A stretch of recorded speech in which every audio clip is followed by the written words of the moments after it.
പാലായ്ക്കടുത്ത് പൂഞ്ഞാർ എന്ന് പറയുന്ന ഒരു കൊച്ചു ഗ്രാമമുണ്ട്. ഈ പൂഞ്ഞാറിനോട് ചേർന്ന് കിടക്കുന്ന മറ്റൊരു ചെറിയ ഗ്രാമമാണ് മണിയംകുന്ന്. ഈ മണിയംകുന്ന് ഗ്രാമത്തിലൂടെ കടന്നു പോകുമ്പോൾ ഒരു മനോഹരമായ ദേവാലയം നമുക്ക് കാണുവാൻ സാധിക്കും. ഈ ദേവാലയത്തിൽ ഒരു കബറിടമുണ്ട്. ആരാണ് ഈ കബറിടത്തിലുള്ളത്?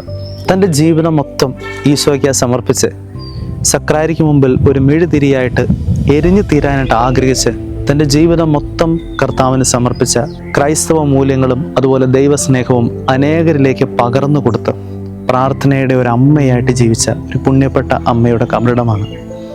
ആരാണ് ഈ അമ്മ? ഈ അമ്മയുടെ പേരാണ് ദേവദാസി കൊളയത്താമ്മ. ഇന്ന് ഈ അമ്മയെപ്പറ്റിയാണ് നാം മനസ്സിലാക്കാൻ പോകുന്നത്. 1904 മാർച്ച് 13 കൊളയത്താമ്മ കൂടല്ലൂർ എന്ന് പറയുന്ന സ്ഥലത്ത് ജനിക്കുന്നത്. കൊളയത്താമ്മയുടെ മാതാപിതാക്കൾ ചെറുപ്പം മുതലേ ഈശോയുള്ള സ്നേഹത്തിലും പ്രാർത്ഥനയിലുമെല്ലാം കൊളയത്താമ്മയെ വളർത്തിക്കൊണ്ടുവന്നു. തൻ്റെ 9ാമത്തെ വയസ്സിൽ പ്രിയപ്പെട്ട മാതാവ് ഈ ലോകത്തോട് വിട പറഞ്ഞെങ്കിലും കൊളയത്താമ്മ എന്ന് പറയുന്ന മറിയാമ്മ, കൊളയത്താമ്മയുടെ ചെറുപ്പത്തിലെ പേരായിരുന്നു മറിയാമ്മ തൻ്റെ സഹോദരങ്ങളെല്ലാം വളർത്തിക്കൊണ്ടുവന്നു. കുടുംബത്തിനൊരു താങ്ങ് തണലുമായി മറിയാമ്മ നിന്നു. 1931 തന്നെ കൊളയത്താമ്മ മണിയംകുന്ന് മഠത്തിലെ ബോർഡിങ്ങിൽ നിന്ന് മണിയംകുന്ന് സ്കൂളിലെ അധ്യാപികയായിട്ട് ജോലി ചെയ്യാൻ തുടങ്ങി. ആ അവസരത്തിലാണ് ക്ലാര മഠത്തിലെ സിസ്റ്റേഴ്സിൻ്റെ പ്രാർത്ഥനാ ജീവിതം, അവരുടെ സേവന തൽപരതയൊക്കെ കണ്ട് ഈശോയുടെ സന്യാസിനിയായി തീരാനായിട്ട് കൊളയത്താമ്മ ആഗ്രഹിച്ചു.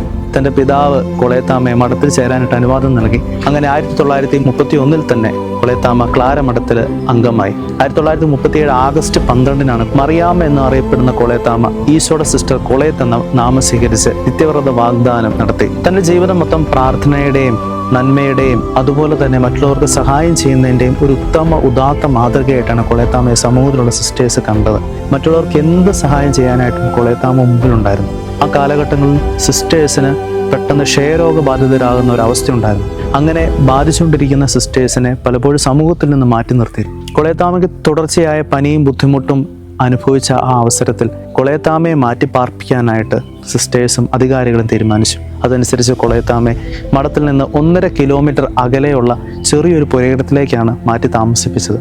ഏകദേശം 1.5 വർഷക്കാലം കൊളയത്താമ്മ തനിക്ക് അസുഖം ഇല്ല എന്ന ഉറപ്പ് ബോധ്യം ഉണ്ടായിട്ടും ഏകാന്ത ജീവിതത്തിലും കർത്താവിനെ സ്നേഹിച്ച് പ്രാർത്ഥിച്ച് തൻ്റെ ആത്മമണവാളനെ ധ്യാനിച്ച് ജീവിച്ചു. കൊളയത്താമ്മ രോഗബാധിതയല്ല എന്ന് തിരിച്ചറിഞ്ഞ അധികാരികൾ തിരിച്ച് മഠത്തിലേക്ക് കൊണ്ടുവരികയാണ് ചെയ്തത്. കൊളയത്താമ്മയുടെ ജീവിതത്തിൽ ചെറിയ ചെറിയ സുഹൃത്തുക്കളും പുണ്യങ്ങളും ഉണ്ടായിരുന്നു. പറിച്ചിട്ട് മിച്ചം വരുന്ന കാപ്പിക്കുരുവെല്ലാം പെറുക്കിയെടുത്ത്, അല്ലെങ്കിൽ നിലത്ത് വീഴുന്ന കാപ്പിക്കുരുവും അതുപോലെ കശുവണ്ടി എല്ലാം എടുത്ത് പെറുക്കിക്കൂട്ടി മഠത്തിലെ അധികാരിയെ ഏൽപ്പിച്ചിട്ട് ശുദ്ധീകരണാത്മാക്കൾക്ക് വേണ്ടി കുർബാന ചൊല്ലാനും മറ്റ് കിട്ടുന്ന പണം മിഷണറിമാർക്ക് വേണ്ടി കുർബാന ചൊല്ലാനായിട്ടും കൊളയത്താമ്മ അധികാരികളോട് പറഞ്ഞിരുന്നു. കൊളയത്താമ്മ നിസ്സാര കാര്യങ്ങളുടെ മധ്യസ്ഥ എന്നാണ് അറിയപ്പെട്ടിരുന്നത്. ജീവിതം മൊത്തം കർത്താവിന് വേണ്ടി സമർപ്പിച്ച ആ പുണ്യസോനം 1984 ഡിസംബർ 18 ഈ ലോകത്തോട് വിട പറയുന്നത്. കൊളയത്താമ്മയുടെ ജീവിത സുഹൃത്തുക്കളും മൂല്യങ്ങളും എല്ലാം തിരിച്ചറിഞ്ഞ സഭ 28 സെപ്റ്റംബർ 2021 കൊളയത്താമ്മയെ ദൈവദാസിയായിട്ട് പ്രഖ്യാപിച്ചു. ഇന്നും ഒത്തിരി എണ്ണമറ്റ ദൈവാനുഗ്രഹങ്ങൾ എല്ലാവർക്കും ലഭിക്കുന്നു.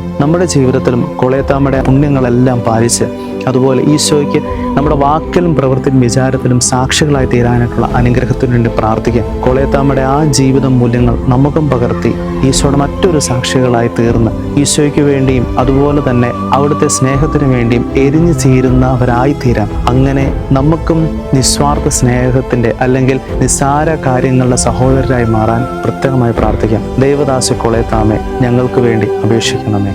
ആമേൻ.